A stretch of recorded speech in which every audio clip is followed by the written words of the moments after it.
Welcome to वेदांश्री online classes में। आज की क्लासेस में हम लोग हॉस्पिटल मैनेजमेंट या हॉस्पिटल बिल स्टेटमेंट को तैयार करेंगे। तो आइए देखते हैं कि एक्सेल में हॉस्पिटल बिल मैनेजमेंट या स्टेटमेंट कैसे बनाए जाते हैं और कैसे इसमें फॉर्मूले को एक्टिवेट किया जाता है। तो सबसे पहले आप सी से लेके के तक या जे तक सेल एड्रेस को सेलेक्ट कर लीजिए। सेल एड्रेस को सेलेक्ट करने के बाद यहां से आप मर्ज कर लीजिए। मर्ज करने के बाद कोई भी हॉस्पिटल का जो नाम है, जो हेडिंग है, वो यहां पर हेडिंग क्रिएट कर लीजिए। जैसे XYZ हॉस्पिटल, देन PVT.LTD यानी प्राइवेट लिमिटेड कंपनी हमने बना लिया। ठीक, देन आप एंटर बटन प्रेस करेंगे। आप फिर से इसको सेलेक्ट करेंगे, Alt HOS से इनकी हाइट को इंक्रीज कर लेंगे, देन Alt HAM मिडिल कर लेंगे और यहां से Alt+H+F और S से इनके फॉन्ट साइज को जितना भी इंक्रीज करना है उतना इंक्रीज कर लेंगे। Alt HS से इनका जो भी डिफरेंट कलर करना है वो डिफरेंट कलर के यहां पे दे सकते हैं। कलर देने के बाद अगर आपको फॉन्ट कलर भी देना है तो यहां से फॉन्ट कलर भी चेंजेस कर सकते हैं। फॉन्ट स्टाइल अलग अप्लाई करना है तो फॉन्ट स्टाइल भी अप्लाई कर सकते हैं। देन नीचे वाले सेल एड्रेस को सेलेक्ट करेंगे, वापस से हम लोग सेलेक्ट करेंगे और इनको भी हमने क्या कर दिया, यहां पर मर्ज कर दिया। मर्ज करने के बाद इसमें हमने लिख लिया कबीर नगर दुर्गुंड वाराणसी। हमने एड्रेस टाइप कर दिया। Alt HS से इनका भी डिफरेंट कलर जो भी लगता है वो कलर अप्लाई कर देंगे। देन फिर नीचे वाले सेल एड्रेस को यहां पर सेलेक्ट करिएगा। फिर Alt HMC से इनको भी आप मर्ज करिएगा और मर्ज करने के बाद इसमें आप हेडिंग बनाइएगा बिलिंग स्टेटमेंट हेडिंग बना लीजिएगा। फिर आप इसको सेलेक्ट करिएगा। Alt HS से इनका भी डिफरेंट कलर जो भी कलर अप्लाई करना है वो कलर यहां पर अप्लाई कर दीजिएगा।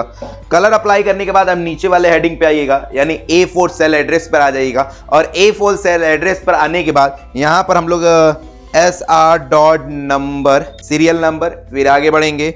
आगे बढ़ने के बाद यहां पर पेशेंट आईडी रहेगा।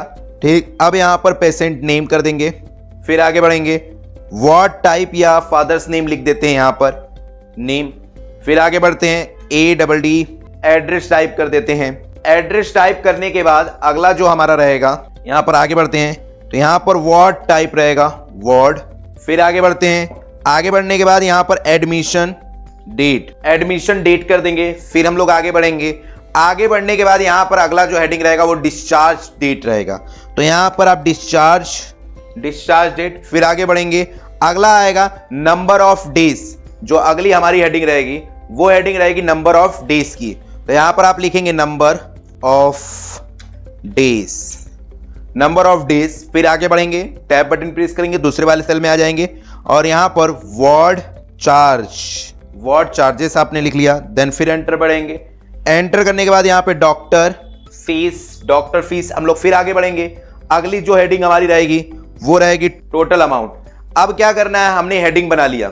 हेडिंग बनाने के बाद अब पूरे डिटेल्स को यहां पर आपको सेलेक्ट करना है। सेलेक्ट करने के बाद Alt HOS से इनके हाइट को हमने इंक्रीज कर लिया। Alt HOW से इनके विड्थ को हमने इंक्रीज कर लिया और Alt HAM मिडिल कर लिया, Alt HAC सेंटर कर लिया और Alt HS से इनका टेक्स्ट हाईलाइट कलर कर लिया। Alt+H+F और C से फिर मोमेंट की से सेलेक्ट करके इनका व्हाइट कलर, जो भी कलर आपको फॉन्ट कलर रखना है वो फॉन्ट कलर यहां से आपने रख लिया। अगर यहां से बोल्ड वगैरह करना है तो आप यहां से बोल्ड भी कर सकते हैं। देन आप नीचे की तरफ आएंगे। अगर आपको लगता है कि यहां पे जो हमारा ब्लैंक है इसमें भी कोई डिटेल हम फिल करना चाहते हैं तो इन सेल को आप यहां से सेलेक्ट करेंगे। सेलेक्ट करने के बाद यहां पर Alt HMC से इनको हमने मर्ज कर लिया। मर्ज करने के बाद Alt HS से इनका डिफरेंट कलर, जो भी अलग डिफरेंट कलर करना है वो कलर कर लिया और यहां पर हमने लिख लिया अप्रैल 2025। देन आप इनको सेलेक्ट करके सेंटर मिडिल कर लेंगे और फॉन्ट साइज इतना इंक्रीज करना है इंक्रीज कर लीजिएगा। फॉन्ट स्टाइल यहां से आप चेंजेस कर लीजिएगा। ये आपको जो भी फॉन्ट अच्छा लगता है वो फॉन्ट स्टाइल यहां पर अप्लाई कर दीजिएगा। ठीक है, तो यहां पर हमने अप्रैल लिख लिया 2025। फिर यहां पर आप यहां पर डेट वगैरह लिखना चाहते हैं, किस डेट का कहां से कहां तक निकालना है, तो इसको सेलेक्ट करिएगा। सेलेक्ट करने के बाद Alt HMC से इनको मर्ज कर दीजिएगा। मर्ज करने के बाद हम इसमें लिख रहे हैं 01/04/2025, फिर स्पेस, फिर यहां पर और थर्ड 04/2025। यानी जो भी स्टेटमेंट निकल रहा है वो एक मंथ का स्टेटमेंट निकल रहा है। इसका भी मैंने यहां पर हाईलाइट कर दिया एंड फॉन्ट साइज यहां से इंक्रीज कर लेते हैं, जितना भी इंक्रीज करना है आपको। तो 1 तारीख से लेकर 30 तारीख तक हमारा स्टेटमेंट रहेगा। किस मंथ का रहेगा भाई? अप्रैल मंथ का रहेगा। क्लियर है? तो ये थोड़ा सा ऊपर की तरफ हमारा हेडिंग तैयार हो गया। हेडिंग तैयार होने के बाद आपको सीरियल नंबर वाले सेल एड्रेस पे आना है। सीरियल नंबर के सेल एड्रेस पे यहां पर 1 टाइप करना है, फिर डी सेलेक्ट करना है, फिर आपको सेलेक्ट करना है और कीबोर्ड से कंट्रोल को होल्ड करना है और कंट्रोल को होल्ड करने के बाद माउस का लेफ्ट बटन होल्ड कर इसे ड्रैग करना है। तो ड्रैग कितने तक करेंगे? 10 तक हम लोग ड्रैग करेंगे। 10 तक ड्रैग करने के बाद अगला जो हमारा आता है वो पेशेंट आईडी आता है। क्या आता है? Patient ID. जब भी आप हॉस्पिटल वगैरह में जाते हैं तो एक बैच आपको दिया जाता है, एक पेशेंट आईडी दिया जाता है, तो इससे आपको पहचान हो जाता है कि ये पेशेंट हमारा इस वार्ड में है, हमारा इस वार्ड में नहीं है, तो ऐसे हमको पहचान दिखाए। तो पेशेंट आईडी आप कुछ भी लिख सकते हैं, जैसे हमने यहाँ पर पेशेंट आईडी ABC लिख दिया या XYZ लिख दिया, XYZ, फिर यहाँ पर 1 2 3 ऐसे हमने पेशेंट आईडी दे दिया। और मैं इनको फिर से यहाँ पर कंट्रोल से कीबोर्ड होल्ड करता हूँ, इनको यहाँ पे ड्रैग कर लेता हूँ और ड्रैग करने के बाद ऑटो फिल्मर आकर फील सीरीज में इसको कन्वर्ट कर लिया, जिसे XYZ 1 2 3, XYZ 1 2 4, XYZ 1 2 5 ऐसे हमारे पास। ठीक है, अब पेशेंट नेम जो भी नाम है वो नाम आप यहाँ पर टाइप करेंगे। तो फिर आप यहाँ पर नाम लिख सकते हैं, जैसे यहाँ पर राजेश, रमेश, महेश, जय, ललित, ओम, विनोद, गौतम, दीपक, ठीक। इस तरह से आपने पेशेंट नाम लिख लिया। पेशेंट नेम लिखने के बाद आप फादर नेम में आ जाते हैं। फादर नेम में जैसे यहाँ पर आपने नाम लिख लिया कमलेश, जय, हर्षित, विजय, करण, विकास, ठीक है, अनिल, ऐसे हमने नाम टाइप कर दिए। ठीक है, अब एड्रेस, जो भी एड्रेस है, जितने भी आप आधार, अब यहाँ पर आधार कार्ड नंबर भी ऐड कर सकते हैं या एड्रेस के कॉलम को भी ऐड कर सकते हैं। तो यहाँ पर एड्रेस में टाइप कर दे रहा हूं वाराणसी, देन एंटर। फिर इनको सेलेक्ट करते हैं और सेलेक्ट करने के बाद यहाँ पर सिंपल सा डबल क्लिक करते हैं तो ये हमारा क्या हो जाएगा? ड्रैग हो जाएगा। ड्रैग हो जाने के बाद अगले कॉलम में आना है। अगले कॉलम में आने के बाद यहाँ पर वार्ड टाइप लिखना है। क्या लिखना है? Ward type. तो वार्ड टाइप में आपका क्या, हॉस्पिटल में कई वार्ड होते हैं, आईसीयू वार्ड होते हैं, नॉर्मल वार्ड होते हैं, जनरल वार्ड होते हैं, ओपीडी वार्ड होते हैं, तो ये सारे वार्ड होते हैं। तो आपके जितने भी वार्ड होते हैं या जितने भी पेशेंट जिस वार्ड में एडमिट हैं तो उसका वहां पर वार्ड लिखेंगे। तो यहां पर हम कैसे वार्ड लिख रहे हैं, यहां पर ध्यान से देखते हैं। तो पहला हम दे देते हैं यहां पे नॉर्मल वार्ड, नॉर्मल वार्ड, फिर यहां पर ओपीडी वार्ड, फिर यहां पर आईसीयू वार्ड। ठीक, इसी तरह हम बहुत सारे वार्ड हैं, आप ले सकते हैं, कई वार्ड आप ले सकते हैं, ये आपके ऊपर डिपेंड करता है। तो ज्यादा वार्ड लेंगे तो लंबा फॉर्मूला भी होगा, ये बात यहां याद रखिएगा। कम वार्ड रहेंगे तो हमारे फॉर्मूले भी कम लगेंगे। ठीक है, अब यहां पर आ जाएंगे किसमें? एडमिशन डेट, यानी जिस दिन वो एडमिट हुआ था उसका डेट यहां पर टाइप करेंगे। तो आप एडमिशन डेट पर आइएगा। एडमिशन डेट पर आने के बाद हम किस मंथ का स्टेटमेंट टाइप कर रहे हैं भाई? 1 अप्रैल से लेके 30 अप्रैल तक का स्टेटमेंट टाइप कर रहे हैं। तो अप्रैल के बीच में जो डेट है उन्हीं के डेट में यहां पर लिखेंगे। तो यहां पर हमने 0, फिर 04, फिर 2025 हमने लिख लिया। फिर इतना लिखने के बाद आप क्या करिएगा? सिंपल से इनको यहां से सेलेक्ट करिएगा। सेलेक्ट करने के बाद यहां पर आइएगा ड्रैग में। ड्रैग में आने के बाद यहां पर इसको क्या करिएगा? यहां से ड्रैग करिएगा। ड्रैग करने के बाद आप सिंपल सा क्या करिएगा? यहां पर 1 2 3 डेटेड चेंजेस कर दीजिए। जैसे यहां पर 4 लिखा है तो यहां पर आप 10 कर दीजिए। फिर यहां पर 5 लिखा है तो यहां पर आप 11 कर दीजिए। अब यहां पर आपने 15 लिखा है तो यहां पर आपने 16 कर लीजिए। ऐसे डेट चेंज कर लिया आपने। फिर अगला जो हेडिंग है वो डिस्चार्ज डेट है। डिस्चार्ज डेट यानी आपने किस तारीख से किस तारीख तक आप हॉस्पिटल में रहे हैं, उस तारीख का डिस्चार्ज डेट यहां पर लिखेंगे। तो जैसे 1 2 दिन एक्स्ट्रा ही बढ़ाकर लिखते हैं। अगर वो 24 घंटे के अंदर अंदर चला गया तो 2 तारीख को भर्ती हुआ, 3 तारीख को आपका डिस्चार्ज हो गया तो वो 24 घंटे के अंदर अंदर चला जाता है। क्लियर है? तो इस तरह से डिस्चार्ज डेट भी आप यहां पर टाइप करेंगे। तो यहां पर डिस्चार्ज डेट मान लीजिए हमने 03 और 04 2025। देन आप इनको सेलेक्ट करिएगा। सेलेक्ट करने के बाद सिंपल से यहां से ड्रैग करिएगा। ड्रैग करने के बाद इसमें हम लोग डेट 1-2 दिन डेट बढ़ाकर लिखेंगे। तो हम लोग 1-2 दिन डेट मतलब आप यहां पर 1-2 से 3 हो गया, 3 से 4 हो गया, 10 से यहां पर कर दीजिए 15। कितना कर दीजिए 15, यानी 5 दिन की एडमिट हो गई इसकी। 11 से इसका 13 कर दीजिए, फिर यहां से 12 से इसका कर दीजिए 15, फिर यहां 13 से लेके यहां आप कर दीजिए 16, फिर 14 से लेके 17, 16 से लेके 18, 18 से 19 और यहां पर कर लीजिए 22 से लेके 25। तो आपने ऐसे डेट अपने लिख लिया। ऐसे डेट लिखने के बाद अगली हेडिंग क्या है, नंबर ऑफ डेज। अब हमारा number of days, ward charges, doctor fees, total fees में हमारे क्या लगेंगे, फॉर्मूले लगेंगे।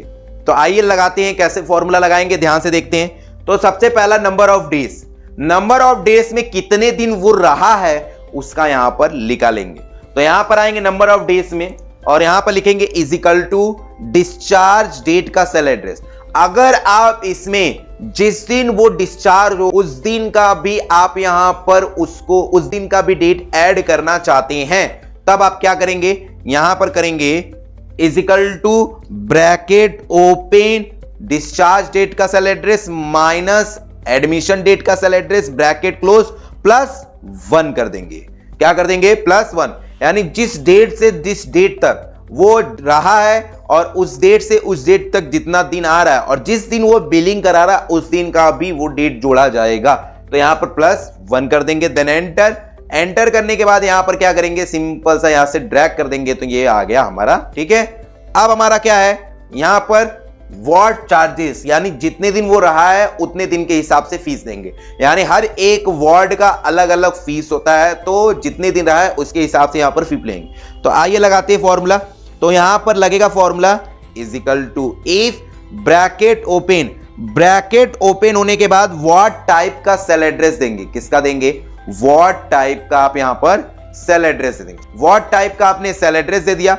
वार्ड टाइप का आपका सेल एड्रेस देने के बाद यहां पर आप लगाएंगे is equal to double inverted comma और यहां पर वार्ड लिखेंगे। तो यहां पर वार्ड हमारा नॉर्मल और डबल इन्वर्टेड कॉमा क्लोज कर देंगे।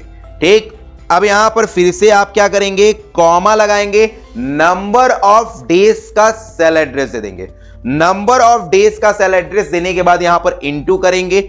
इनटू करने के बाद नॉर्मल वार्ड का कितना फीस है एक दिन का, वो फीस यहां पर टाइप करेंगे। नंबर ऑफ डेज देने के बाद नॉर्मल जो बेड का फीस है वो 500 रुपए है, तो यहां पर 500 रुपए मैंने टाइप कर दिया। फिर यहां पर 500 रुपए टाइप करने के बाद आप फिर से कॉमा लगाइएगा। कॉमा लगाने के बाद वार्ड टाइप का सेल एड्रेस दीजिएगा, फिर इज इक्वल टू लगाइएगा। इज इक्वल टू लगाने के बाद डबल इन्वर्टेड कॉमा ओपन करिएगा। अगला वर्ड क्या है हमारा, ओपीडी है, तो यहां पर आप लिखिएगा OPD. Then double inverted comma close कर लीजिए। डबल इन्वर्टेड कॉमा क्लोज करने के बाद आप फिर से कॉमा लगाइए। कॉमा लगाने के बाद नंबर ऑफ डेज का सेल एड्रेस दीजिए, फिर यहां पर इनटू करिए। इनटू करने के बाद ओपीडी की एक दिन की फीस कितनी है वो टाइप करेंगे। तो ओपीडी की एक दिन की फीस 1000 रुपए है। ठीक, और फिर यहां पर कॉमा, फिर कॉमा लगाने के बाद यहां पर फिर से आप क्या करेंगे, यहां पर मुझे एक ब्रैकेट फिर से ओपन करना था। क्यों, क्योंकि भाई यहां पर आप देख सकते हैं कि यहां से मेरा अलग वर्ड चालू हो जा रहा है। ठीक है, तो यहां पर इफ कर देते हैं एक बार फिर से, इफ देन ब्रैकेट ओपन। ठीक है, हाँ, इफ ब्रैकेट ओपन, फिर आप आ जाएंगे, फिर कॉमा लगाएंगे। कॉमा लगाने के बाद फिर से इफ करेंगे, ब्रैकेट ओपन कर देंगे। फिर आपका नंबर वर्ड टाइप का cell address is equal to double inverted comma. Double inverted comma के बाद अगला वर्ड क्या है, आईसीयू, तो यहां पर आईसीयू, तो आपने आईसीयू लिख लिया। फिर डबल इन्वर्टेड कॉमा, इसको क्लोज कर दिया। क्लोज करने के बाद आपने फिर से कॉमा लगाया। कॉमा लगाने के बाद नंबर ऑफ डेज का सेल एड्रेस दिया, इनटू कर दिया, किससे, आईसीयू की एक दिन की जितनी भी फीस है उतनी फीस लिखेंगे। तो एक दिन की फीस हमारी 2000 रुपए है, तो यहां पर हमने 2000 लिख लिया।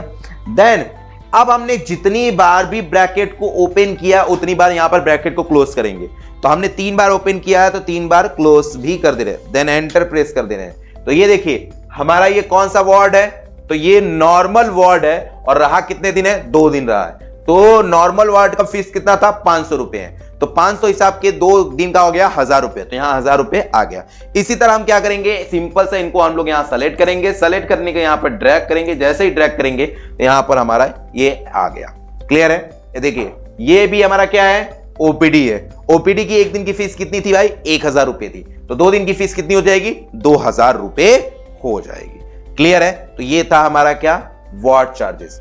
अब आते हैं हम लोग किस पे, डॉक्टर फीस पे आ जाते हैं। डॉक्टर फीस पे आने के बाद बहुत इजी है, इसमें करना क्या नहीं है, बस यहां पर इजिकल टू लगाना है, नंबर ऑफ डेज का सेल एड्रेस देना है, फिर इनटू कर देना है जो भी डॉक्टर फीस है वो यहां पर फीस टाइप कर देंगे। तो डॉक्टर फीस 500 रुपए है, देन एंटर कर देंगे। तो यहां पर जितने दिन का वो डॉक्टर जितने दिन भी देखे होंगे उसके हिसाब से यहां पर फीस तैयार हो जाता है। क्लियर है? ड्रैग कर देंगे, सबका फीस यहां पर आ जाएगा। लास्ट हेडिंग है टोटल अमाउंट। क्या है, टोटल अमाउंट। तो हमको जोड़ना किसको है भाई, वार्ड चार्जेस को जोड़ना है और डॉक्टर फीस को जोड़ना है। तो यहां पर आप लगाएंगे क्या, इजिकल टू वार्ड चार्जेस का cell address plus doctor fees का cell address, then enter. Enter करने के बाद यहां पर ड्रैग कर देंगे, तो ये हमारा क्या हो जाएगा, डॉक्टर फीस टोटल अमाउंट यहां पर हमारे पास आ जाएगा। क्लियर है? अब हमारा ये हॉस्पिटल स्टेटमेंट तैयार हो चुका है। आप क्या करेंगे, इनको हम लोग यहां से पूरा सेलेक्ट करेंगे। सेलेक्ट करने के बाद Alt H A C centre, and then अब जितना भी आपने बनाया है इनको आपने यहां से यहां तक पूरा सेलेक्ट कर लेना है। Alt H B और A ऑल बॉर्डर अप्लाई कर देना है, जिससे कि ये देखने में और भी हमको अच्छा लगे। क्लियर है? तो ये हमारा क्या हो गया, हमारा हॉस्पिटल यानी बिलिंग स्टेटमेंट तैयार हो चुका है। आपको आई होप ये बिलिंग स्टेटमेंट समझ में आया होगा। कोई डाउट्स होगा, कोई क्वेश्चन होगा, कमेंट्स करिएगा। आज के लिए इतना ही। Thank you so much. फिर मिलते हैं अगले क्लास में नए टॉपिक के साथ।